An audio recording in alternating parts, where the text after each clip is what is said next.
Ya, jadi pada pertemuan yang lalu kita sudah berlatih dan juga mempelajari analisis pada ANOVA, ya, baik satu jalan maupun dua jalan, ya, two way ataupun one way ANOVA. Mulai dari uji prasyaratnya, uji hipotesis sampai dengan uji lanjutnya. Nah, teman-teman sekalian, jadi yang kita praktekkan, yang kita pelajari kemarin itu adalah bagian dari statistik parametrik, di mana statistik parametrik itu membutuhkan prasyarat atau asumsi yang sesuai dengan uji yang digunakan gitu ya. Sehingga pada ANAVA kemarin itu sebelum uji hipotesis kita lakukan ada uji normalitas dan ada uji homogenitas. Nah, hari ini kita akan kembali melanjutkan penggunaan uji parametrik yang lain, yaitu analisis korelasional. Jadi kalau pada uji ANOVA itu digunakan untuk uji hipotesis khususnya untuk uji beda, pada korelasional itu untuk mengetahui ada tidaknya hubungan dari variabel-variabel yang kita analisis gitu ya. Nah, ini juga bagian dari uji statistik parametrik. Nah, jika asumsi tidak terpenuhi seperti misalnya pada pada ANOVA kemarin, ya, misalnya tidak normal, maka di situ tidak boleh kita menggunakan uji statistik parametrik, ya. Maka ada beberapa hal yang bisa dilakukan jika sudah memang upaya-upaya yang wajar tidak bisa dilakukan dengan menghasilkan data yang memenuhi syarat atau asumsi uji statistik parametrik, maka kita bisa menggunakan statistik non parametrik, ya. Misalnya pada ANOVA kita bisa menggunakan Kruskal-Wallis misalnya. Hanya saja kita memang belum praktik gitu ya. Mudah-mudahan nanti masih ada waktu kita untuk mendiskusikan itu. Baik, hari ini kita akan melanjutkan materi kita yaitu untuk uji korelasional. Ya, apakah sudah terlihat ini layarnya, teman-teman? Sudah, Pak. Ya. Sudah, Pak. Jadi korelasi itu merupakan salah satu teknik di dalam statistik yang digunakan untuk menganalisis keeratan hubungan antara dua variabel atau lebih yang bersifat kuantitatif. Jadi di situ kita mencoba mengungkapkan apakah variabel satu dengan variabel yang lain itu memiliki hubungan atau tidak. Nah, dari sini kita bisa bisa mencatat data. Jadi misalnya ada sebuah fenomena di situ kita ukur minimal ada dua parameter, di mana dua parameter itu merupakan representasi dari adanya variabel, ya. Nah, apakah dua parameter yang merupakan representasi dari dua variabel itu jika sudah terkumpul di dalam satu sampel tertentu, itu bisa kita tetapkan statusnya bahwa variabel satu dengan variabel yang lain yang kita ukur tadi itu berhubungan atau tidak. Nah, bagaimanakah variabel itu dikatakan berkorelasi? Jadi variabel dikatakan saling berkorelasi jika perubahan pada satu variabel diikuti dengan perubahan variabel yang lain. Artinya jika katakanlah misalnya ada X dan Y gitu ya. Jika X berubah, maka Y juga berubah. Ya. Itu namanya X dan Y itu saling berkorelasi. Ya. Sebaliknya, kalau X-nya berubah tapi Y-nya tetap, ya itu berarti tidak berkorelasi. Atau misalnya terjadi perubahan tetapi perubahannya terlalu acak gitu ya. Bisa jadi perubahannya itu terjadi semata-mata karena kebetulan, ya, bukan karena berkorelasi. Ya, maka variabel itu dikatakan saling berkorelasi jika satu perubahan yang terjadi pada variabel diikuti dengan perubahan variabel yang lain. Nah, seberapa kuat antara variabel satu dengan variabel lain itu berkorelasi, itu dinyatakan dengan sebuah koefisien yang disebut dengan koefisien korelasi, yang sering disimbolkan sebagai R. Ya.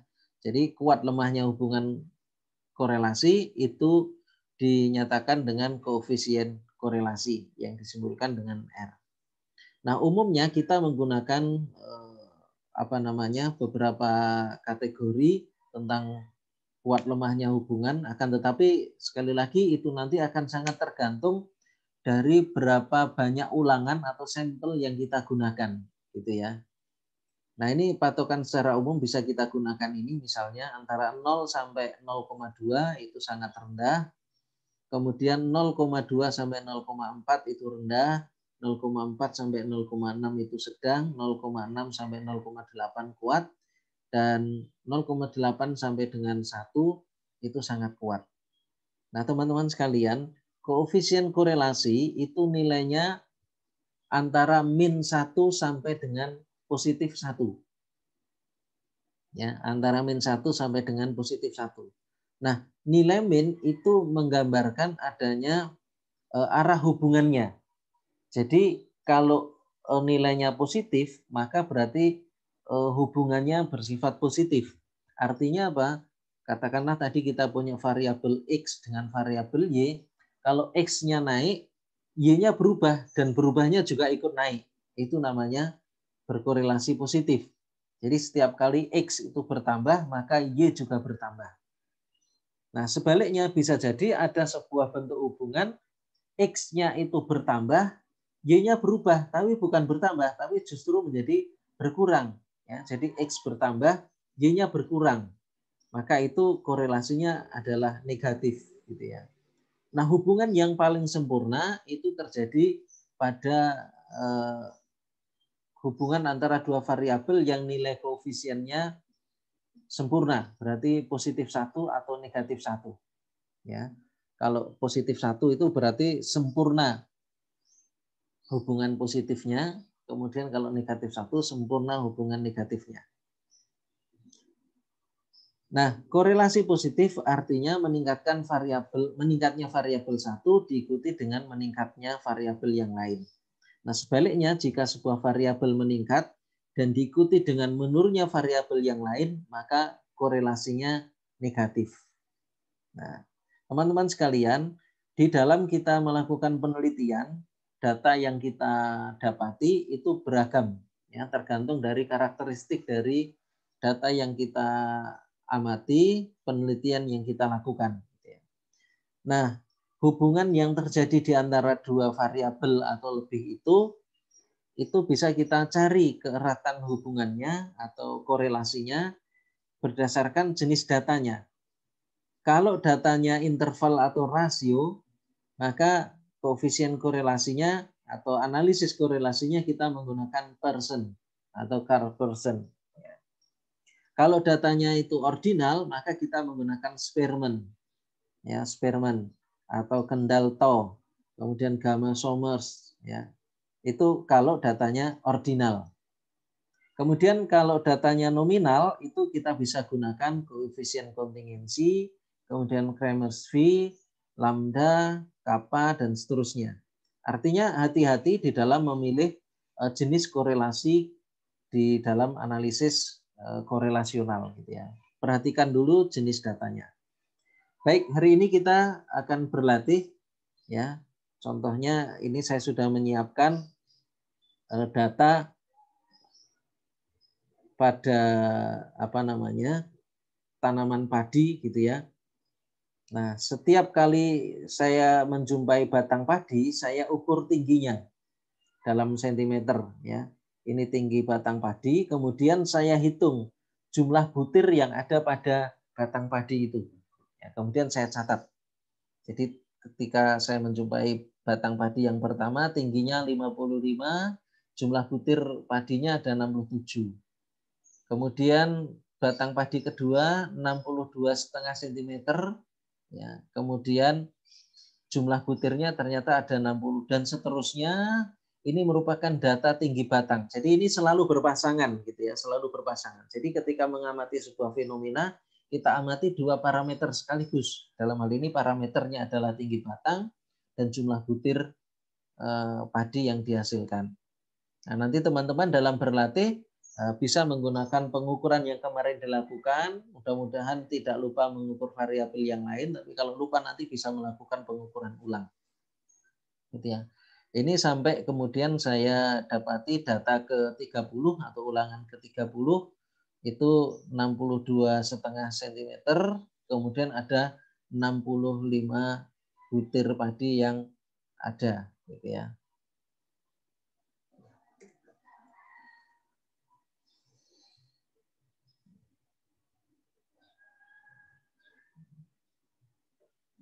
Ya, baik, mari kita coba praktekkan bagaimana melakukan analisis ini dengan menggunakan aplikasi SPSS. Sebetulnya teman-teman juga perlu memahami bagaimana melakukan analisis korelasional ini dengan cara manual, karena sebetulnya prinsipnya itu dilakukan secara manual. Akan tetapi kalau datanya terlalu banyak gitu ya, kalau kita melakukan penghitungan manual, justru khawatirnya malah terjadi salah hitung gitu ya, salah pencet dan seterusnya. Maka fasilitas yang ada sekarang itu kan sudah bisa kita dapati dengan mudah gitu ya, dan banyak yang memfasilitasi untuk analisis ini. Baik, nah sekarang kita buka aplikasinya. Jangan lupa karena ini statistik korelasional ini yang menggunakan Pearson itu adalah statistik parametrik, maka kita lakukan uji asumsi terlebih dahulu. Nah, dalam hal ini teman-teman yang perlu perhatikan adalah bahwa data tentang tinggi batang dan jumlah butir padi yang dihasilkan itu harus terdistribusi secara normal.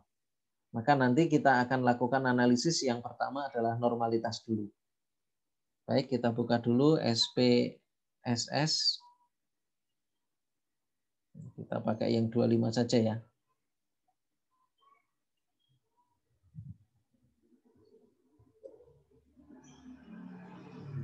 Ya, kita tunggu dulu.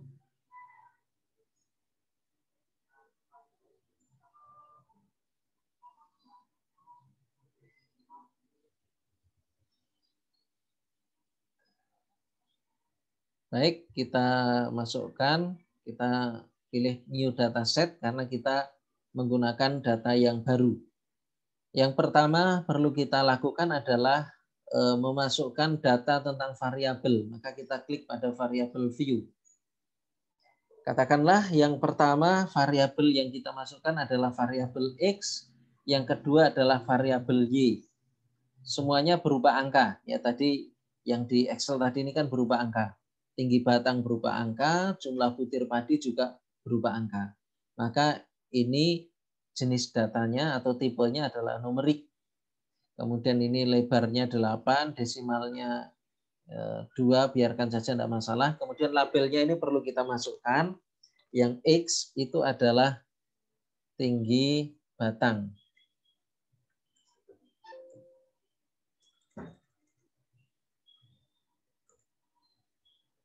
Tinggi batang. Kemudian Y-nya adalah jumlah bulir ya, bulir padi.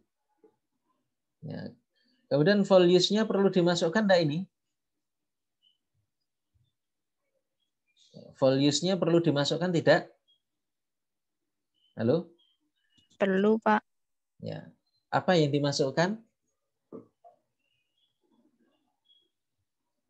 Ya, jadi values itu untuk mendefinisikan kode yang kita berikan. Nah, karena kita punya data yang sudah sifatnya angka seperti ini, dan ini tidak menyimpulkan atau tidak melambangkan kode tertentu, artinya 55 itu ya 55 cm. Kalau 62,5 artinya juga 62,5 cm. Jadi tidak ada terjemahan lain. Maka di situ kita tidak perlu memasukkan values ya. Jadi values ini untuk data yang sifatnya nominal gitu ya. Kemudian berikutnya ini measure. Measure itu tinggi batang padi itu adalah data yang sifatnya rasio, maka kita masukkan atau kita pilih yang scale. Demikian pula jumlah butir padi atau jumlah bulir padi itu juga data yang skala. Nah, identitas dari variabel sudah kita lengkapi. Sekarang kita masukkan datanya di data view. Ya, kita klik di data view, kemudian kita kopas saja dari data yang sudah kita miliki, mulai dari ulangan pertama, pasangan tinggi batang dan jumlah bulir padi, kemudian kita blok ke bawah, ya, klik kanan, kemudian klik copy, kemudian kita pergi ke data view dari SPSS. Nah, ini di sini kita klik kanan, kemudian kita klik paste. Ya, data sudah masuk. Baik, kita simpan dulu datanya sebelum kita lanjutkan analisis. Ini data latihan korelasi kelas B 2020. Kita klik save. Nah, data sudah kita simpan. Nah, teman-teman, di setiap kali kita melakukan aktivitas apapun, di sini SPSS melaporkan. Jadi tadi kita memasukkan data, kemudian kita simpan, di sini sudah melaporkan. Jadi data itu disimpan di drive D, di di folder matkul biostatistik 20, data latihan korelasi kelas B dan seterusnya. Nah, ini bagusnya SPSS begitu, sehingga setiap kali ada perubahan itu di output-nya akan terlaporkan. Nah, sekarang teman-teman kita lanjutkan dulu untuk latihan kita kali ini, yaitu mulai dari uji asumsi. Yang harus dipenuhi pertama adalah normal. Maka kita perlu melakukan uji normalitas. Caranya bagaimana? Sama seperti yang lalu, kita menggunakan prosedur analyze, klik analyze, kemudian descriptive statistik, kemudian kita pilih explore. Nah, yang dimasukkan di dependent list apa ini kira-kira teman-teman? Yang dimasukkan dependent list yang mana? Tinggi batangnya, Pak. Tinggi batang masuk di dependent list. Terus yang lainnya, jumlah bulir masuk di mana?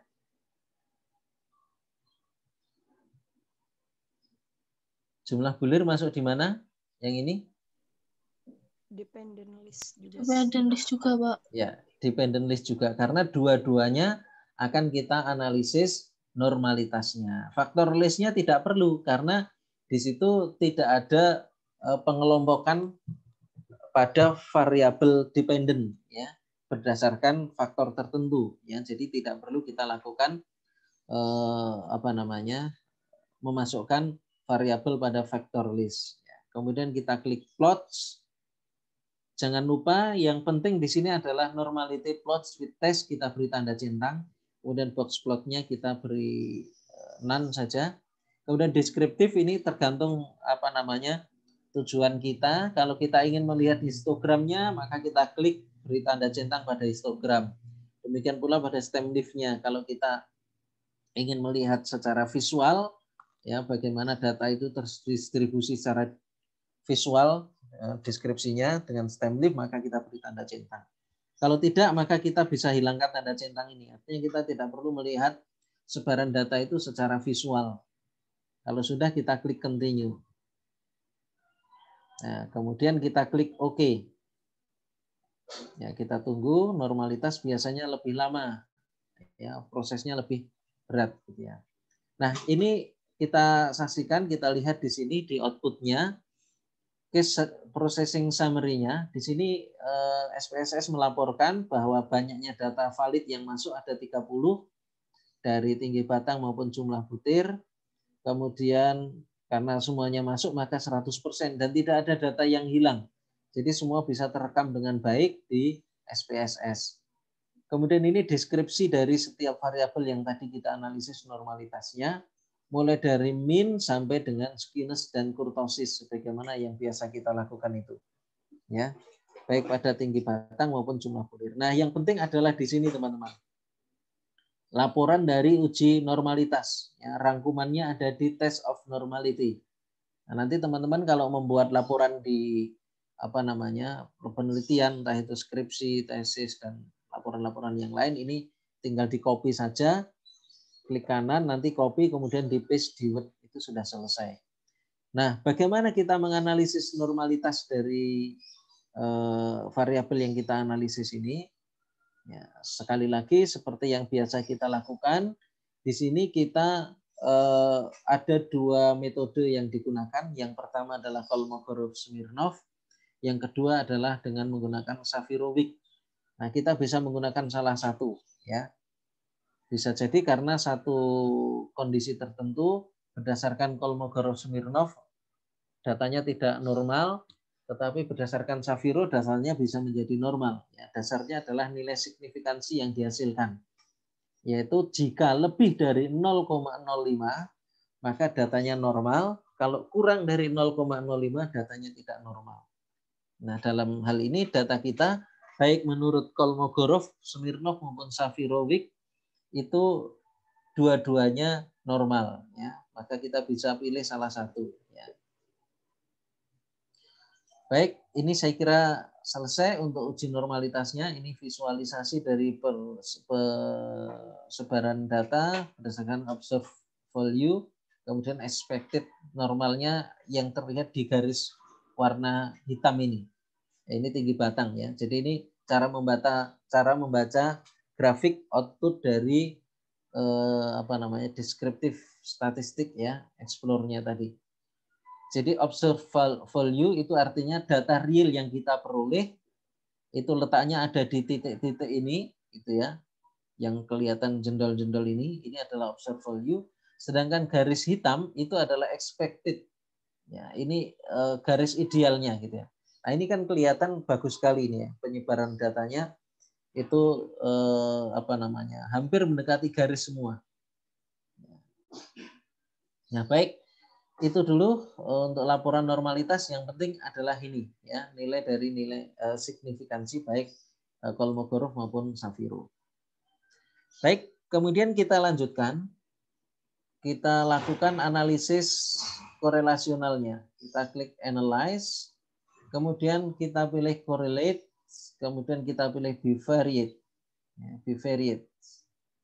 Nah, teman-teman, jadi di dalam analisis ini variabel yang kita akan analisis korelasinya itu adalah tinggi batang dengan jumlah butir. Ini bisa kita blok keduanya, kemudian masukkan dengan panah ke kanan, dua-duanya sekaligus bisa, atau satu-satu juga bisa. Ya. Ini dua-duanya sudah kita masukkan. Kemudian pada option kita klik abaikan saja, continue, stylenya juga kita abaikan saja. Ya. Kemudian teman-teman jangan lupa di sini ada pilihan analisis korelasi yang kita lakukan. Ada Pearson, ada Kendall-Stowe, ada Spearman. Nah, jadi ini fasilitas yang disediakan oleh SPSS. Ya. Jadi ini akan sangat tergantung dari jenis datanya. Pilihan mana yang akan kita beri tanda centang. Nah, karena tadi tinggi batang dan jumlah butir itu adalah variabel yang merupakan jenis data yang rasio, maka kita pilih yang mana ini? Pearson, Kendall-Stowe, atau Spearman? Pearson, Pak. Ya, jadi dasarnya ini tadi, ya. Jadi kalau interval atau rasio maka kita pilih Pearson. Tapi kalau datanya ada yang ordinal, maka kita pilih yang Spearman atau mungkin Kendall-Stowe. Ya, baik, kita lanjutkan. Jadi kita pilih yang Pearson. Kemudian ini test of significance. Ini ada two tail, ada one tail. Ada 2 ekor, ada 1 ekor. Apa maksudnya? 2 ekor itu artinya kita tidak tahu apakah hubungannya itu nanti positif atau negatif, gitu ya. Nah, kalau kita sudah tahu hubungannya jelas positif atau jelas negatif, maka kita bisa pilih yang one tail. Nah, kita pilih yang two tail saja, 2 ekor. Kemudian kita klik OK. Flag significant correlations itu artinya memberikan tanda pada signifikansi dari nilai korelasi yang dihasilkan, koefisien korelasi yang dihasilkan. Kemudian kita klik OK. Ya, di sini sudah dilaporkan cepat sekali oleh SPSS correlation. Nah, kita baca di sini rangkuman analisis korelasinya. Teman-teman, cara membacanya adalah Jadi nilai R, koefisien korelasi yang dihasilkan, itu ada di sini. Ini tinggi batang dikorelasikan dengan tinggi batang. Nah, pasti ini korelasinya sempurna. Nah, maka nilainya adalah 1. Sementara tinggi batang dengan jumlah bulir, itu koefisien korelasinya adalah 0,556. Nah, di sini ada tanda bintangnya, karena tadi kita sudah memberikan klik flag tadi ya. Tanda bintang 2 artinya correlation is significant at the level 0,001. Ya. Artinya apa? Korelasinya itu signifikan. Jadi antara tinggi batang dengan jumlah butir atau jumlah bulir padi itu sangat signifikan dengan nilai N sama dengan 30. Nah, nanti kalau itu dilakukan secara manual dalam penghitungannya, maka yang bisa kita lakukan adalah membandingkan R hitung ini dengan R tabel dengan memperhatikan DF-nya. DF-nya itu degrees of freedom-nya gitu ya. Nah, ini dalam hal ini R-nya adalah 30. Nah, ini juga bisa kita lihat dari sini. Jumlah butir dengan tinggi batang sama, koefisien korelasinya 0,556. Artinya ini korelasinya positif. Semakin tinggi batangnya, maka jumlah bulir yang dihasilkan semakin banyak. Nah, begitu. Nah, ini adalah analisis korelasi sederhana.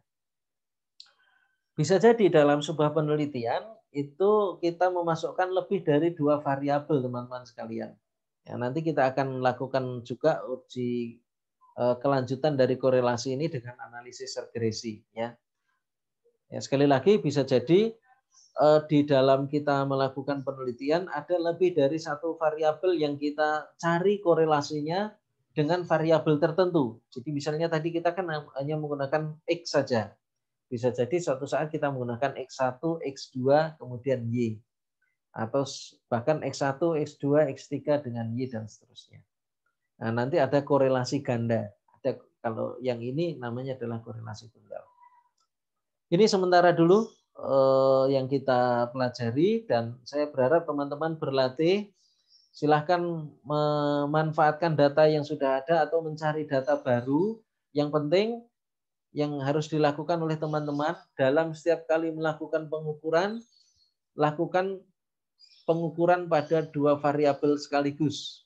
Ya, dalam hal ini harus sama-sama variabel yang datanya adalah data rasio atau interval, ya, sehingga nanti kita bisa analisis apakah terjadi atau terbentuk korelasi yang signifikan antara 2 variabel itu. Saya kira itu. Sementara ada yang mau didiskusikan, silahkan. Saya stop share dulu ya. Silahkan kalau ada yang mau didiskusikan.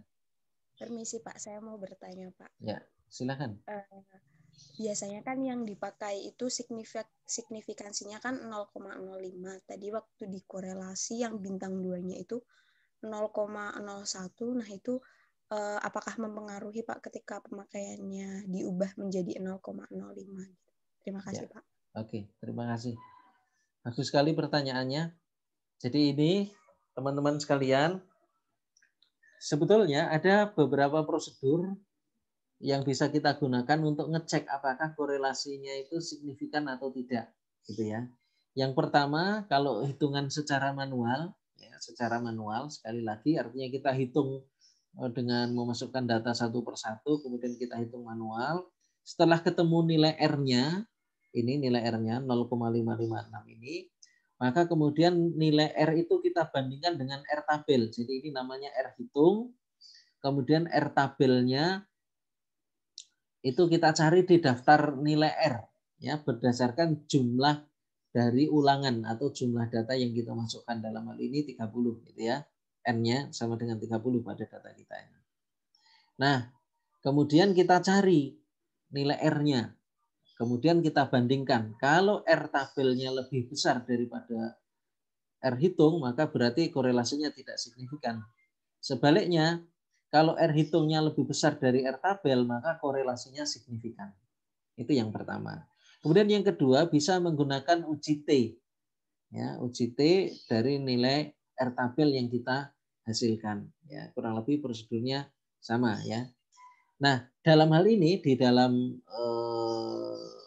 aplikasi SPSS ini kita sudah diberikan kemudahan. Kita tidak perlu mencari R-tabel, tidak perlu menghitung dengan UJT gitu ya. Cukup kita lihat dengan menggunakan nilai signifikansi yang dihasilkan. Ya, jadi cukup kita membaca dari ininya saja, nilai signifikansi yang dihasilkan. Kaidah statistiknya itu kurang dari 0,05 itu dikatakan bahwa korelasinya sudah signifikan. Apalagi 0,01. Jadi ini pada level 0,01 saja sudah signifikan, apalagi 0,05. Apa artinya signifikansi 0,01? Artinya dalam setiap kali pengukuran, 100 kali pengukuran, di situ terjadi satu kesalahan. Itu 0,01. Kalau 0,05 atau 5%, artinya setiap kali 100 kali pengukuran terjadi 5 kali kesalahan gitu ya. Ya, jadi begitu ya. 0,05 saja sudah signifikan, apalagi 0,01. Ya, ada yang mengatakan 0,01 itu artinya sangat signifikan, diberi tanda kata sangat. Begitu ya. Baik Pak, terima kasih Pak. Oke, silakan, ada lagi yang mau didiskusikan?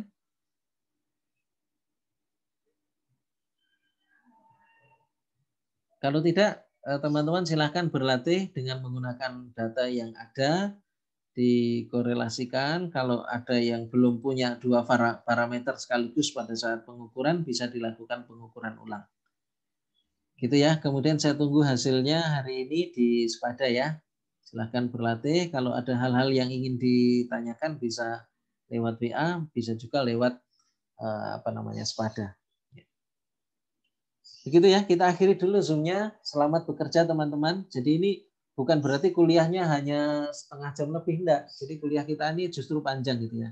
Ini hanya penjelasan, kemudian kerja real prakteknya ada di teman-teman. Ya, nanti kita akan lihat hasilnya. Gitu ya. Baik, kita akhiri. Mohon dibuka sebentar kameranya untuk bisa saya laporkan di di OCW. Sebentar saja dibuka kameranya.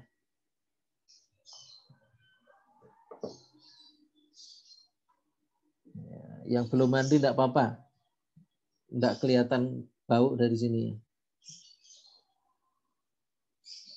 Sebentar saja untuk bisa saya laporkan di OCW. Jangan lupa presensi di OCW diisi ya, teman-teman.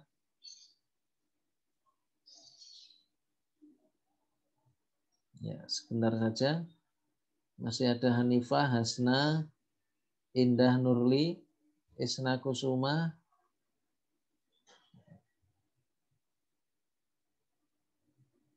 Ini satu kelas berapa isinya? 25, Pak. 25 ya. 25 ya. Ini kok sampai 2 layar ya.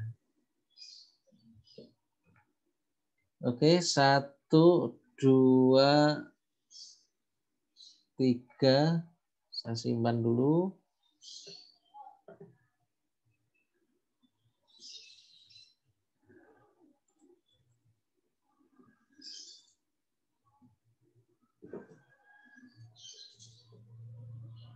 Kemudian di kedua, Hanifah, tolong sebentar saja Hanifah.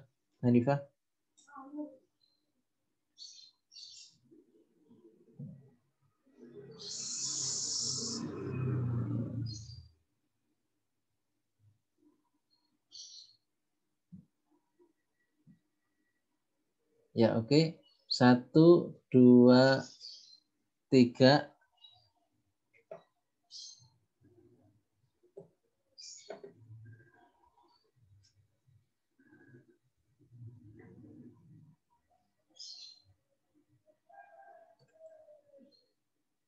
Baik, teman-teman. Terima kasih. Jangan lupa presensi di OCW. Kita akhiri dulu ya. Assalamualaikum warahmatullahi wabarakatuh.